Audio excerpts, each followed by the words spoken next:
Halo semuanya, pernah nggak sih kalian ngebayangin gimana topik yang kelihatannya super sederhana, kayak cara petani ngebagi uang hasil panen mereka, ternyata punya rahasia finansial yang, wah, luar biasa mendalam.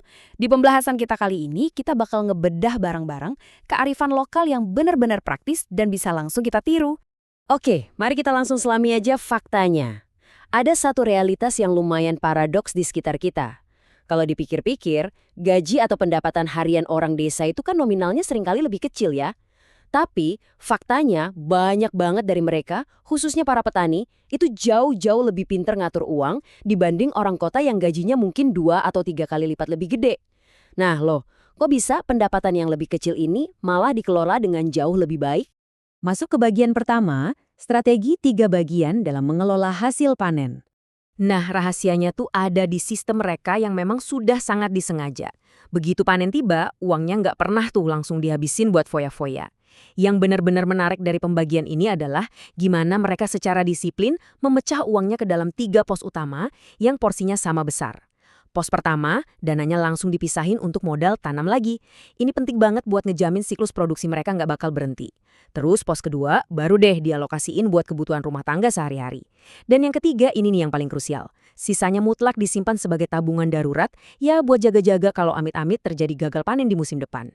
Jadi ini tuh bukan cuma sekedar bagi-bagi uang ya, tapi ini adalah bentuk kesadaran penuh mereka buat ngamanin masa depan. Lanjut ke bagian kedua, kunci bertahan hidup. Hidup sederhana, daya tahan kuat.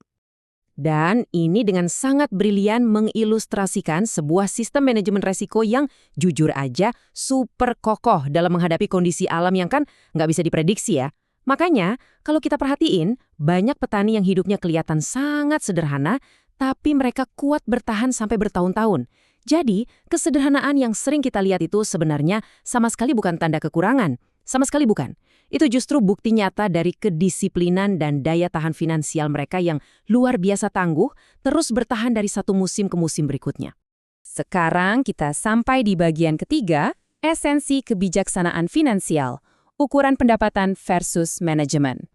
Jadi, poin krusialnya adalah gimana kita bisa narik pelajaran universal dari kebiasaan di desa ini langsung ke dalam dompet modern kita sekarang. Kadang, ini tuh benar-benar bukan soal seberapa besar penghasilan kita, tapi seberapa bijak kita mengelola uang yang kita punya. Kecerdasan buat nahan diri, bisahin modal kerja, menuhin kebutuhan hidup yang secukupnya aja, sampai nyiapin dana darurat, itu semua percaya deh, bakal selalu ngalahin besaran gaji raksasa yang gak dikelola dengan baik. Nah, sebagai penutup, coba deh kita sama-sama ngelakuin sedikit refleksi. Tanyain ke diri kalian sendiri, seberapa bijak sih kamu mengelola uangmu selama ini? Kira-kira kamu udah ngalokasiin pendapatan kamu dengan sedisiplin para petani kita tadi belum? Saya harap kearifan lokal ini bisa benar-benar memicu cara pandang yang baru buat kondisi keuangan kamu ya. Terima kasih banyak udah ngikutin penjelasan kali ini dan sampai jumpa lagi.